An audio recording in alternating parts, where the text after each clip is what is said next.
السلام علیکم ورحمۃ اللہ وبرکاتہ و مغفراتہ۔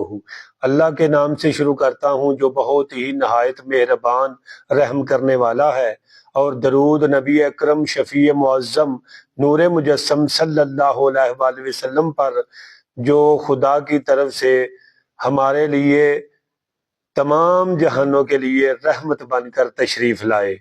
تو دوستو، آج میں ایک درود پاک کی فضیلت کے حوالہ سے احادیث اور عقیدے کی ایک دو بات آپ حضرات کی بارگاہ میں رکھنا چاہتا ہوں۔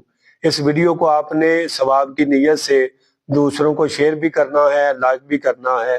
توجہ کے ساتھ میری بات کو سماعت فرمائیے گا۔ میرے آقا کریم صلی اللہ علیہ وآلہ وسلم نے فرمایا کہ بے شک اللہ تعالیٰ دی ذات نے میرے قبر دے قریب ایک فرشتے نو مقرر کیتا ہے جڑا تمام مخلوق دیاں آوازاں نو سن لیندا ہے۔ توجہ کے ساتھ اس بات کو سماعت فرمائیے گا، محبت اور نبی پاک کے عشق سے اس بات کو سماعت فرمائیے گا۔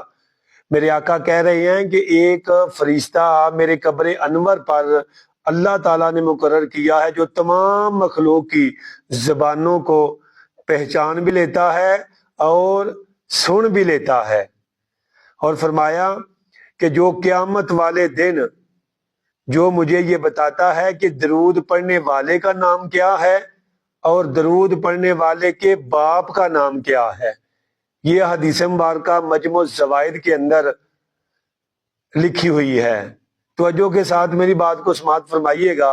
آپ توجہ کرو، اس بات پہ آپ توجہ کریں کہ دیکھیں کہ ایک فرشتے کو اللہ نے اتنا مقام عطا فرمایا ہے کہ جو سید المرسلین کے قبر انور پر کھڑا ہے، جس کو یہ پتہ چل جاتا ہے کہ فلاں شخص اس کا یہ نام ہے اور اس کے باپ کا نام یہ ہے، تو پھر اگر میرے آقا کے باہر دروازے پر غلام فرشتے کا یہ مقام ہے تو میرے آقا کریم صلی اللہ علیہ وسلم کا کیا مقام ہوگا۔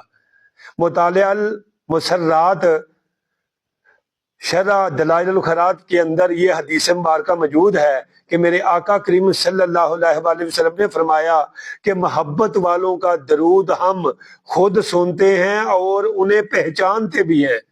تو میرے دوستو، یہ اہل سنت والجماعت کو یہ چیز حاصل ہے کہ وہ اپنے آقا کے بارے میں یہی عقیدہ رکھتے ہیں کہ میرے آقا محبت والوں کا درود خود سماعت فرماتے ہیں اور دوسروں کا درود آقا کی بارگاہ میں پیش کیا جاتا ہے۔